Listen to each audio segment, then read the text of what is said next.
Bonjour à tous et à toutes, j'espère que vous allez bien. Aujourd'hui, on part au temps du bas empire romain, pendant la période finale de l'Empire romain. Période de changement et de bouleversement qui voit le recul progressif du territoire romain, notamment par la venue des peuples barbares. Dans ce contexte trouble, Hygidus, général romain, défend le nord de la Gaule jusqu'à sa mort en 464. Vous voulez en connaître plus sur Hygidus, le dernier romain? Venez avec moi.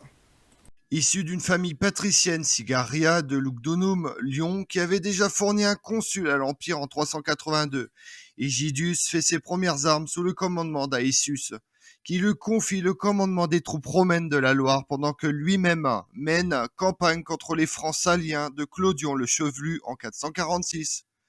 Ce que l'on sait du règne de Clodion le Chevelu, c'est qu'il a su profiter que l'autorité de Rome n'arrive plus jusqu'à la Loire et le préfet des Gaules s'est retiré à Arles, où il se bat contre les Visigoths et les Vandales.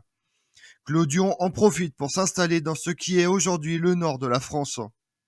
En une seule bataille, il s'impose et tournait ce rang, peut-être en 431 et 451. Le fait politique marquant est que les Francs installés sur les deux rives du Rhin commencent leur grande migration vers le sud. Après Tournai, capitale régionale de la rive droite de l'Escaut, aux portes des riches plaines flamandes, Clodion éparpille la petite armée romaine qui, pour défendre Cambrai, a pris position devant les marécages servant de fortification naturelle. Clodion ne rase pas la ville, il veut s'en servir, et les murailles protégeront ses trésors. Ce n'est pas une nouvelle invasion, mais une prise de possession d'un nouveau domaine. Clodion poursuit sa marche jusqu'à la mer, mais il trouve sur sa route celui qu'on a appelé le dernier des Romains, Aetius. Ce général romain sera pendant 20 ans le principal personnage de l'Occident. Une nuit, Aetius surprend l'avant-garde des Francs, qui ont installé les chariots en cercle. À l'abri de cette fortification, les soldats qui célèbrent le mariage d'un chef, les légionnaires d'Aetius les encerclent, les convives enivrés fuient dans la nuit. Ce n'est pas une bataille à proprement parler, mais une embuscade. Ce qui importe, c'est que l'ère de Clodion le Chevelu marque la fin des migrations des Francs. Désormais, la nation franque est installée. C'est sans doute au cours de cette campagne qu'Aegidius rencontre Majorien, alors le premier lieutenant d'Aetius, et plus tard un de ses plus fidèles amis. Il l'aidera à accéder à la tête de l'Empire romain d'Occident. Après l'assassinat d'Aetius ordonné par Valentinien III, qui se fera assassiner en retour.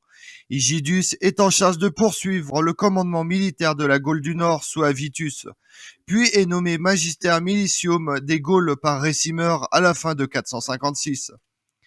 Bénéficiant du soutien de Majorien qui devient peu après empereur d'Occident avec l'accord et le soutien de Récimer, qui à défaut de ne pas pouvoir devenir empereur à cause de ses origines barbares, fait et défait les empereurs d'Occident.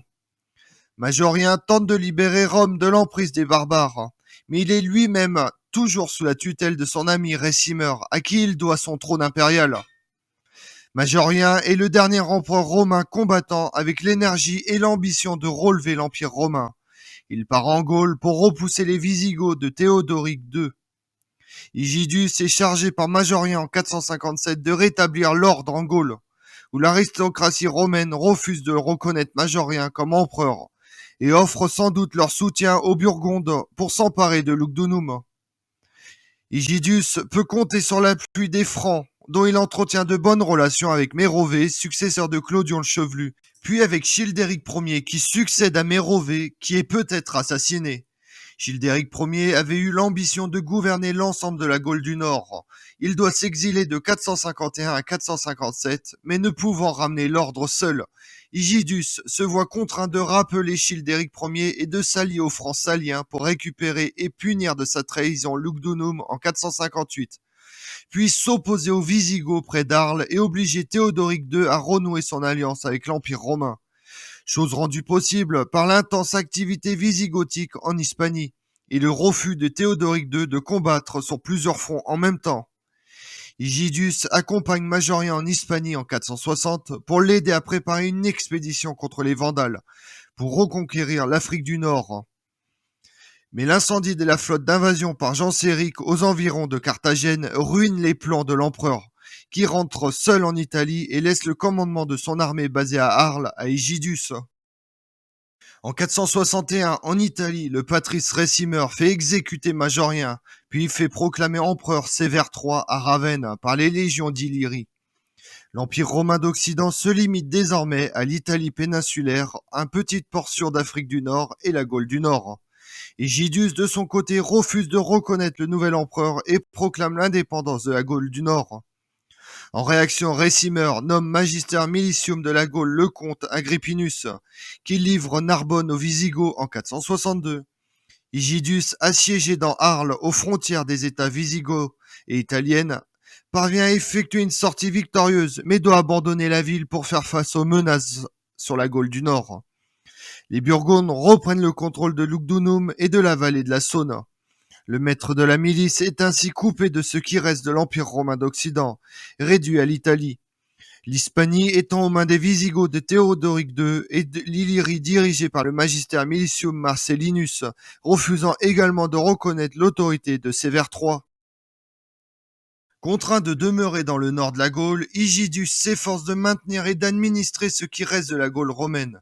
Egidius se trouve être le dernier rempart impérial en Gaule du Nord. Il poursuit ainsi la lutte contre les Visigoths de Théodoric II. Egidius, déchu de son titre de Magister Militium par Récimer, menace de marcher sur la péninsule italienne avec sa puissante armée. Les Visigoths, qui voient l'occasion d'étendre leur royaume au-delà de la Loire, qui représente la frontière de leur empire, décident d'attaquer les possessions d'Egidius au nord pour détourner son attention de l'Italie.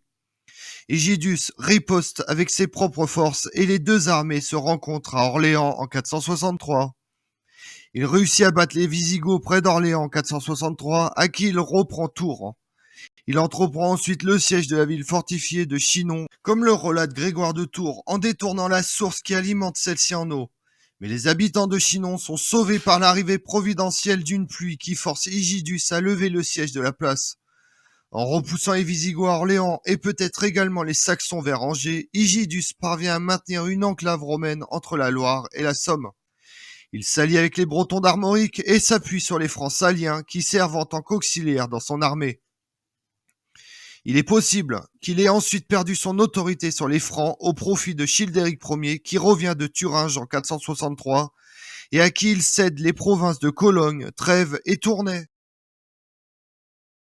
Egidius, constatant sa position très précaire encerclé par les Francs et les Visigoths, décide d'envoyer dans le courant du mois de mai 464 une ambassade auprès de Genséric pour former une alliance avec les Vandales contre Récimer ou les Visigoths afin de soulager ses frontières ou de dégarnir l'Italie.